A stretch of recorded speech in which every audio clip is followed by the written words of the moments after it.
वक्फ bill में amendment हुआ है और अब नया कानून बन चुका है। इस कानून से किन लोगों को फ़ायदा होने वाला है? हमारे साथ जो व्यक्ति हैं वो अपना परिचय देंगे और उसके बाद बताएंगे कि इस कानून से कितना लाभ होने वाला है। सबसे पहले तो आपका परिचय देंगे। कुछ तो सस्ता लो, सब बढ़िया लो, इसमें क्या खास बात है? थोड़े में ज्यादा स्वाद, यही तो है इसकी खास बात। मेरा नाम फ़ायज़ आफ्ताब है। मैं नादर अली एंड कंपनी का ओनर हूँ।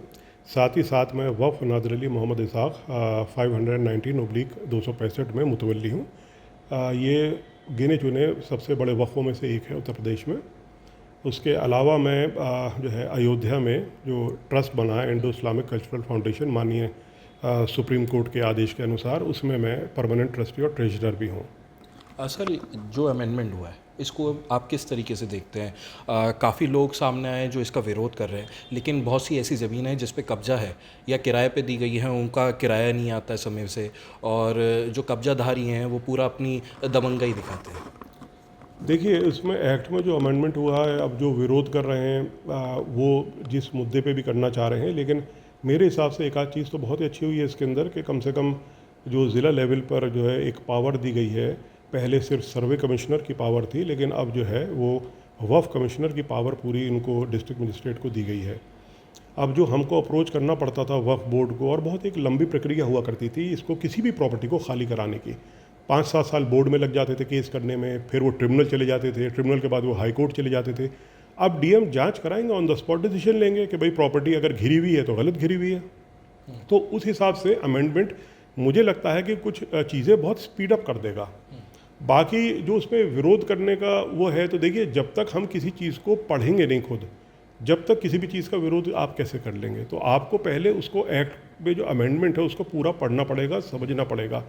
और हमको लगता है कि जो विरोध वाली बात भी है, काफ़ी चीज़ें लोग समझेंगे। हो सकता है कि चलिए एक दो चीज़ कोई ऐसी हो कि जिसके अंदर लोगों को लगता हो कि कुछ गलत हो रहा है हमारे साथ में, लेकिन बाकी मेरा तो जो है आवाम से यही एक गुजारिश होगी कि लोग इसको समझें, पढ़ें, उसके बाद इस पे रिएक्ट करें। समाज के लिए बेहतर चीज़ हुई है मेरे हिसाब से। तो देखिए, जो भी चीज़ फास्ट ट्रैक हो सके वो समाज के लिए बेटर होगी। करोड़ों करोड़ों रुपए की जो है, करोड़ों क्या, मैं तो कहूँगा अरबों रुपए की वक्फ संपत्ति पे कब्जे हैं। उन कब्ज़ों को जो भी प्रोसेस सिंप्लीफाई कर सकती है और सिंप्लीफाई करके उसको कब्ज़ा मुक्त करवा सकती है, वो आवाम के फेवर में जाएगी। और हमारी तो खुद यही सोच है कि जितनी वफ़ की प्रॉपर्टी कब्ज़े में है वो अगर वापस दिलाई जा सके तो और बेटर है उसके अंदर। आपकी कितनी प्रॉपर्टी है जो मेरठ शहर में आसपास के ज़िलों में है जो आप समझते हैं कि कब्ज़ा हो रखा है उस पर, और इस एक्ट के आने के बाद अब फ़ायदा होने वाला है?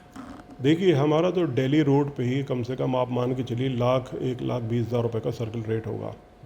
वहाँ पर हमारा कम से कम जो है 20-22 तो मकान हैं जिनका कोई किराया नहीं दे रहे, नोटिस के बावजूद, बोर्ड से लिखवाने के बावजूद, 54 की कार्रवाई करने के बावजूद कुछ नहीं करने को तैयार हैं। माफिया टाइप के लोग हैं। उसमें इन्होंने एक आध बहुत बड़ा 600 गज़ का आता है मेन रोड पे, उस पर भी कब्ज़ा हुआ, उसको भी नोटिस गए हुए हैं। एक बराबर में इन्होंने कमर्शलाइज़ कर रखा है, वो जो है एक वो सैफ़ी हैं उन्होंने, और उसको उनको 54 की कार्रवाई कंप्लीट कर दी गई है, खाली कराने का ऑर्डर हो गया है। तो अब ये है कि प्रोसेस है, लॉ के अंदर बहुत सारी चीज़ें हैं, लोग उसको एक्सप्लॉइट कर लेते हैं। तो इसके एक्ट के आने के बाद में मुझे इतना यकीन है कि चीज़ें बड़ी स्पीड अप हो जाएंगी। जिस बिल्डिंग में इस टाइम हम मौजूद हैं, यहाँ पर भी आपके घर या कुछ ऐसी प्रॉपर्टी है जो कब्ज़ा है? इस बिल्डिंग में तो नहीं, लेकिन हाँ, इनकी बराबर में बहुत सारी दुकानें और जो है मकान ऐसे हैं कि जिन पर बिल्कुल कब्ज़ा है। और वो अब जो है ये नई एक्ट के आने के बाद जो है उसको एक सही प्रोसीजर से बनाकर जो है ज़िला मजिस्ट्रेट साहब को अप्रोच करके उनको दिया जाएगा कि साहब इसमें हमारी मदद कराई जाएगी। कोई ऐसी प्रॉपर्टी भी जिस पे रेंट आना हो वो रेंट नहीं आता हो?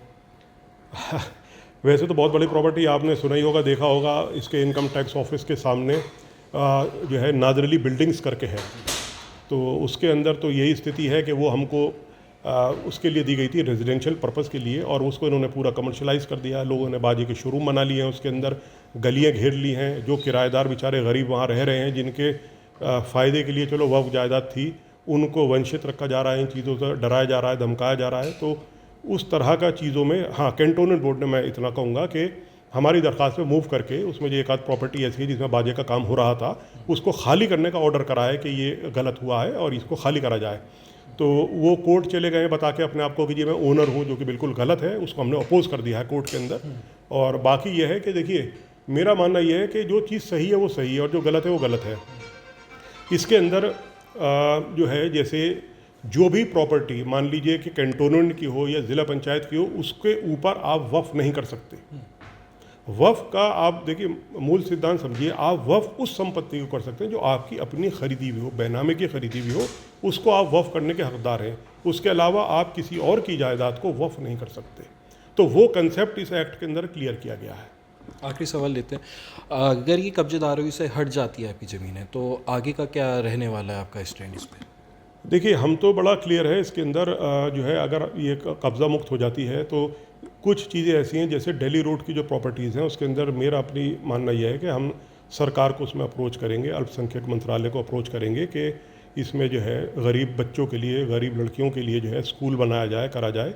जो सिद्धांत पे हम लोग चले हैं, जो हमारे फाउंडर्स लेके चले हैं, उस पर्पज़ के लिए इस वफ़ को यूज़ किया जा सके। बहुत बहुत शुक्रिया बात करने के लिए। अनमोल शर्मा, TV9 उत्तर प्रदेश, मेरठ। मेरे पास है अटल पावर।